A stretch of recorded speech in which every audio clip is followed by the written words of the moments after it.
All right, we've got a really nice late 60s. I think it's a 67 D-28. And, you know, it's interesting. This guitar has recently undergone a neck reset. And the neck angle is actually just perfect. So whoever did the neck reset did a very good job. However, the issue is with this neck. If we look at the neck, it's hard to see. You can tell there's a lot of excessive relief. Those strings, I'm pressing down at the body joint. If you look at that over here, but the relief is so extreme that you can only play in first position on it. So what we're going to do is remove the fingerboard and put in a truss rod.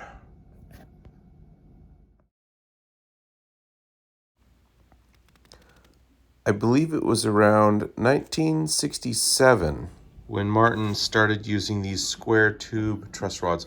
Often if I'm doing a neck reset and the neck's off, what I'll do is epoxy a piece of carbon fiber into the end of this tube, and I'll clamp the neck in such a way that I can keep the neck straight. But this guitar, because the neck's already been, you know, taken apart and put back together, I don't want to upset this this glue joint here, because it's nice and solid and tight. So I'm going to remove all the frets, because they aren't the original frets, and the way they're seated is kind of weird, and the way they're dressed is kind of weird.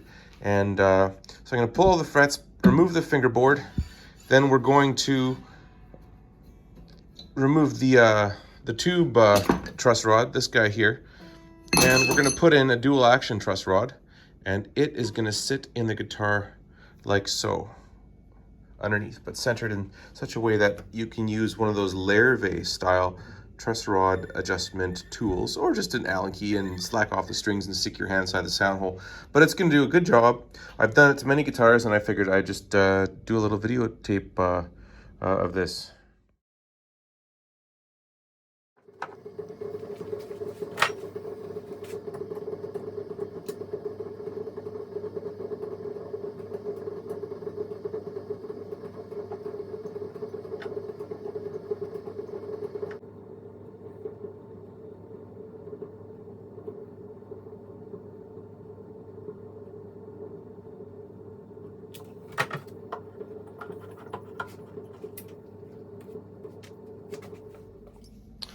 So if you take a look at the fret ends here, the reason I'm just pulling them all is because you can stick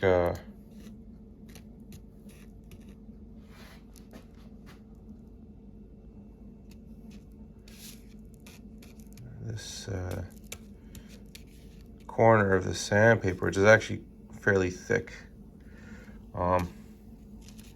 The frets aren't seated in a huge amount of areas. So yeah, that's one thing to take note of.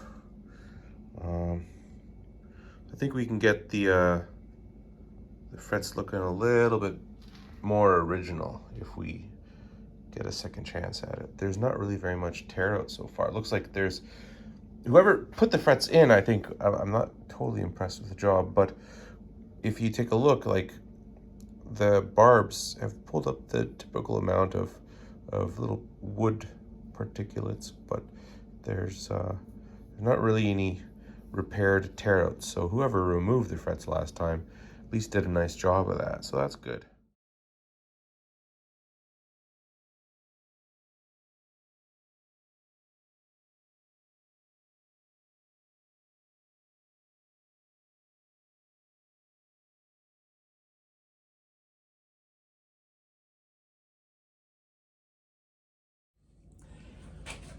All right, so how do you remove the T-bar? I thought this was gonna be a square tube truss rod, but it's a T-bar, so it's yeah, little older than I thought.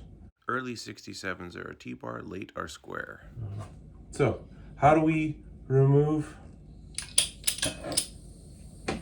the T-bar? Just a tiny bit. I'm gonna turn this down so it's just barely on. Probably won't be able to even see the flame.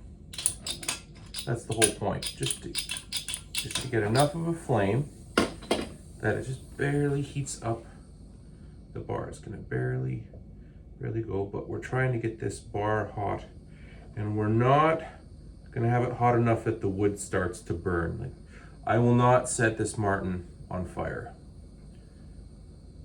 Just heating up the glue that's in there, keeping this in place, just to soften it.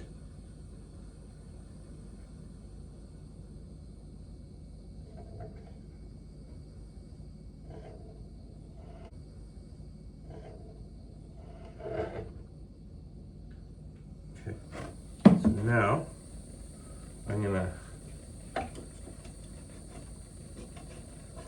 slide this down, try not to damage the face of the neck that the fingerboard is going to be on. We're just slowly lifting it up.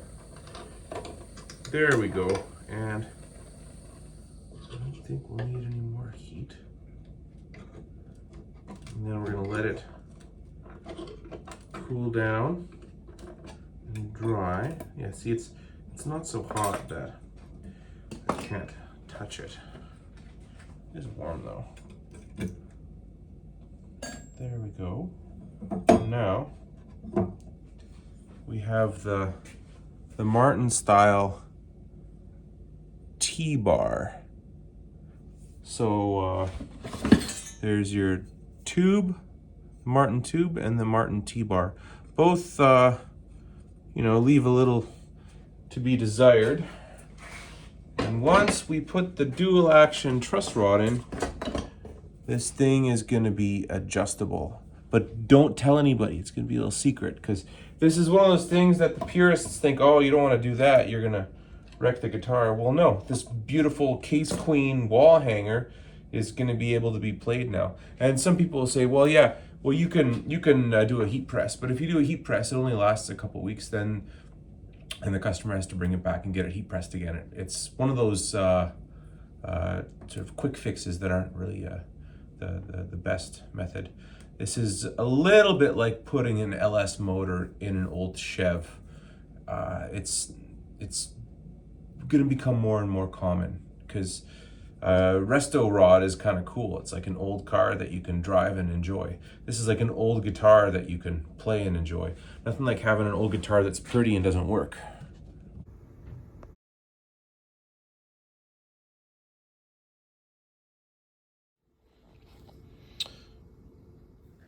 So we've got the channel all cut, everything fits.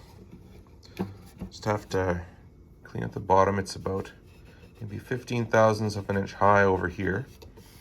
And then the other thing is, when the neck was previously set, there was some material that was pulled out and then replaced with a veneer of some sort. So I've got some spruce. I'm gonna cut a nice little piece that's gonna go inside here, and we'll carefully remove just a little bit of the top. We're not gonna cut through the top. We're just gonna machine down with the Dremel base and cut a little piece that fits in here nicely, so it's a nice spruce shelf rather than glue and veneers and other globs. Okay, so see, what I'm gonna do is trace with a pencil here. I'm not a videographer by any stretch. I'm gonna trace around this perimeter here, and I'm gonna cut it to fit around the truss rod and make it look pretty. Right, so we've got the patch in there. It's routed out so the truss rod can be accessed. The fingerboard's all cleaned up here, and the face of the neck where the fingerboard will sit is all cleaned up, ready to glue. And just, you know, just so you see here, it's the kind of thing where your Allen key goes in there, and then you can adjust it, see? Inside the sound hole.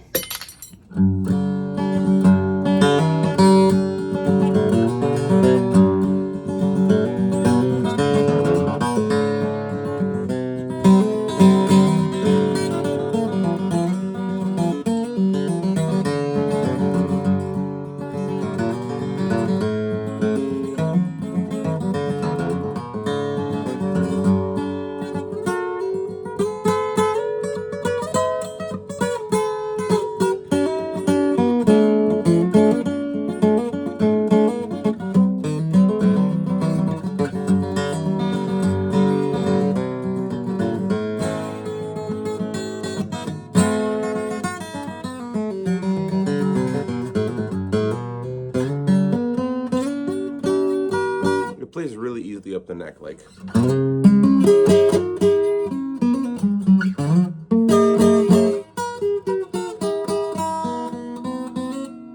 I don't key that. I don't know that stuff.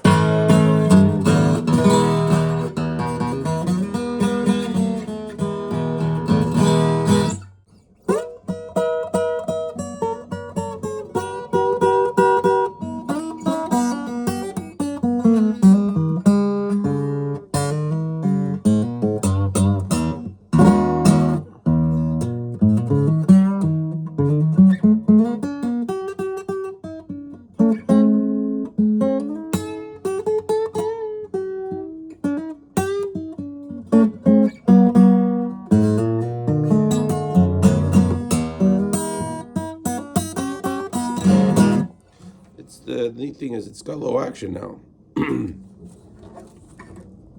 It's really comfortable to play, and that's the whole point. If you have a guitar that's not worth $1 million, and it's a player guitar, it's got blemishes and scratches and cracks and, you know, damage already, but it's still a great guitar and has some collectability to it. You don't have to keep it, you know, all original and a case queen because you can't play it. Just modify it. Nothing wrong with modifying it.